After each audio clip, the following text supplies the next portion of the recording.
What's up guys, welcome back. If you're new to my channel, hi, I'm Morgan. I make videos documenting my journey from digital marketing into UX design, and I offer advice where I can. So I know I've been super inconsistent. I haven't posted in I think 2 months, but I've had a lot going on. I moved, I had some family things going on, but most of all, I have been interviewing a lot. The interviewing process is getting longer and longer for me, which I guess is a good thing. I take that to mean that I'm getting closer to getting a job.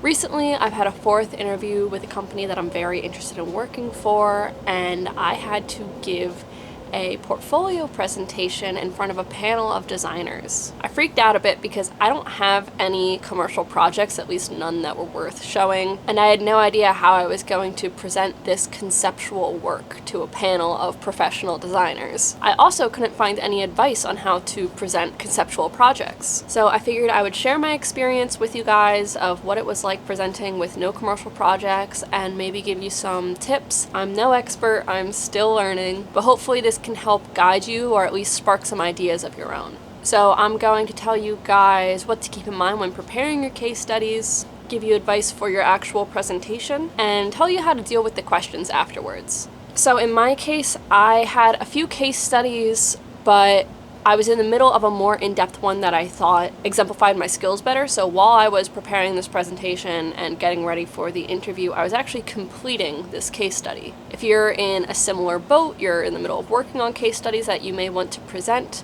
here's my advice to you. Document as much as you can because your presentation is ultimately to serve as a visual aid. All the pictures of your sticky notes, if you have any videos or pictures of you interviewing people, any graphs or data that you have from surveys, just anything that could serve as a visual aid, document it. Take as many pictures as you can, take as many videos as you can, the more the merrier. Not saying you have to include all of it, but you never know what they're going to look for, but I'm going to talk about that later. So just document as much as you can. Don't just go through the motions of the design process that you've been taught, whether it's from your boot camp or college or whatever. Use a process that makes sense for your project. Don't do things just because. There should be a reason as to why you're doing this process that you're doing. If you get to usability testing, find out that your entire project is falling apart, go backwards. It's not a linear process. Do what you would actually do if you were working on a commercial project. Don't force things into your process. Lastly, if you can,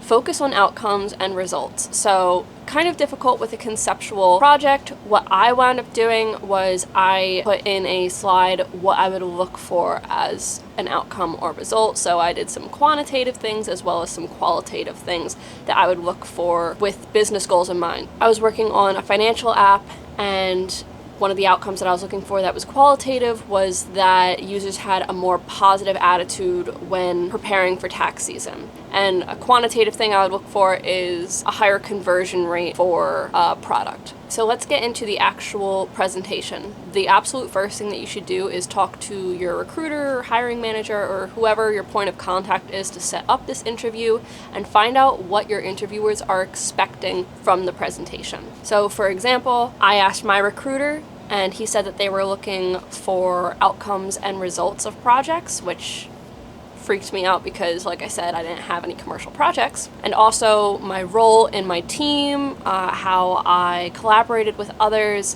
which also scared me because I have primarily solo projects. I only had one project where I worked with another person in a team. So what I wound up doing was picking that one project from my design jam where I worked with one other person, and I tried to tell the story more of how I collaborated with someone else rather than the design process for this design jam, because we didn't document it very well. It was very rushed because it was a design jam. We only had 8 days to do it, so everything, and we were both new designers, so everything was very much rushed, and the case study itself isn't incredibly strong, but I was still able to tell a story about how I was able to collaborate with someone else, conflicts that arose between us, and what the outcomes were of that. I also added lessons that I learned about working with someone else and what I would do differently in the future. And then for the outcomes and results, like I said, I already explained that earlier. I just added what I would look for when it comes to outcomes and impact. Another thing that you should ask about is the breakup of time. For me, I had 30 minutes to introduce myself and share 2 case studies, and then they allotted 10 minutes for questions afterwards. You also need to ask how many case studies you actually need to present. So when it actually comes to preparing your presentation, it's usually a good idea to introduce yourself, show some pictures of your life. What I did was I talked about a little bit about my background, my education, my marketing background very lightly, and then I also talked about my YouTube and what I do UX related that's outside of work. And then I also talked about a personal thing. You guys know I love jujitsu, and so I showed a few pictures of that. And then the next slide I went into was actually my design values. What type of projects that I look to work on? What do I think is valuable in UX design? And that took me about 5 minutes altogether for the introduction, and then I went into 2 case studies because that is what was required of me. Like I said earlier, presentations are to serve as a visual aid. Generally, you should use a slide deck. Don't show your case study from your Behance profile or from your website. You should have a presentation prepared. It comes off as more professional, and then it's also easier to tell a consistent story. Which brings me into my next point. Work on your storytelling skills. Don't make it feel like a lecture. Make it interesting, start to finish. How did you get to where you wound up? What was the conflict? How did you resolve it? It's very boring to just be like, so I made this decision, then that decision, and then that decision, and then that's what happened. It's like, no, tell the story of behind the scenes. I'll put down below a really good example that helped me a lot in constructing my story. And a way that I practice telling my story is I had a very long car ride. I was visiting my parents and I was coming back up, and it's about 2 hours. So what I did was I just practiced my presentation the whole time with no visual aids. So I'm like, okay, how would I tell this story to someone without pictures? How can I paint a picture for somebody? And that helped me a lot, and it might help you too.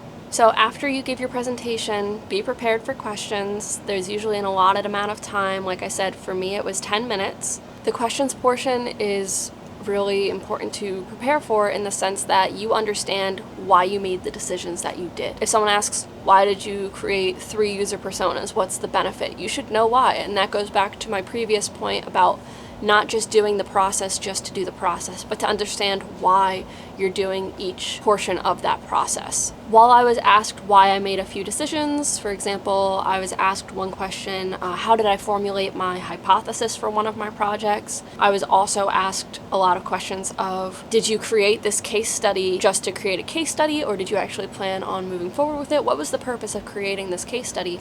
And would you consider turning it into a real app? And I was honest, and I said, I have recently gotten really into fintech, and I want to work in the financial industry. I found that it's a personal interest of mine, and I wanted to create a project about that, something that I'm interested in, something that I really wish did exist.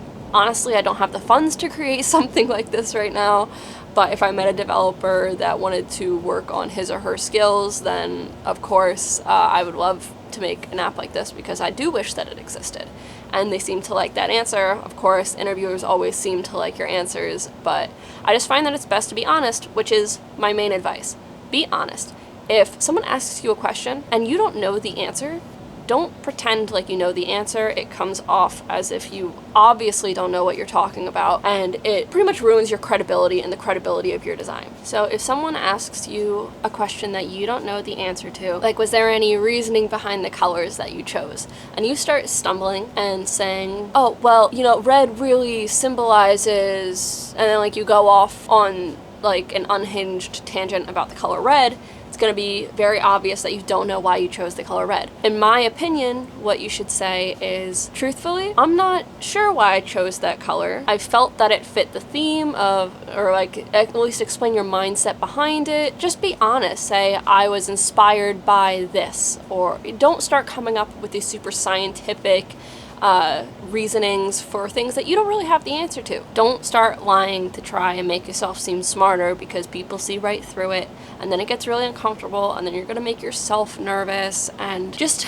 be honest, but that's also why you should have purpose behind every step of your design process. So it is preventative. Of course, when it comes to questions such as one that I received, so you don't have a lot of experience working in a design team, how would you go through the design process with someone remotely or a team remotely? I said I have worked on many remote teams and the process has always been different, and that's because I would ask people what their favorite way of being contacted was, how could I reach them most easily, and then I would adapt my process to them. So I don't myself have a set process. I just adapt to what other people tell me because I feel that is the smoothest way to communicate with people. Same thing with someone asked me, where do I want to be by retirement? And I was like, I'm 23, but he was like, just, you know, what do you want to do? And I went on a little bit of a stream of consciousness, but I showed actual passion behind it in the sense that I was being honest with every which way my career path could go. I was honest, I want to be with the company long term and then possibly go into being a professor in the future. I just ended it by saying, I don't know where I'll be, but the general direction I want to go is up. And I left it at that. So it's okay to not know the answers to questions, and it's okay to show that you're confused and that you don't know, as long as you're showing authenticity behind it. That's all I have for you guys today. I hope that you found this helpful. I know that it's really scary. I do recommend that you make presentations before a portfolio presentation is even brought up in an interview, particularly if it's a company that you really want to work for. You should pretty much always have work ready for you. That's something that I've learned as you get deeper into the design interview process. I was thinking that I should maybe make a video showing you how I actually prepared my case study and portfolio presentation. If that's something you guys would be interested in, please let me know down below. Other than that, I would really appreciate it if you guys gave this video a like and you subscribe to my channel. It helps me out a lot, and I will talk to you soon, I promise. Bye.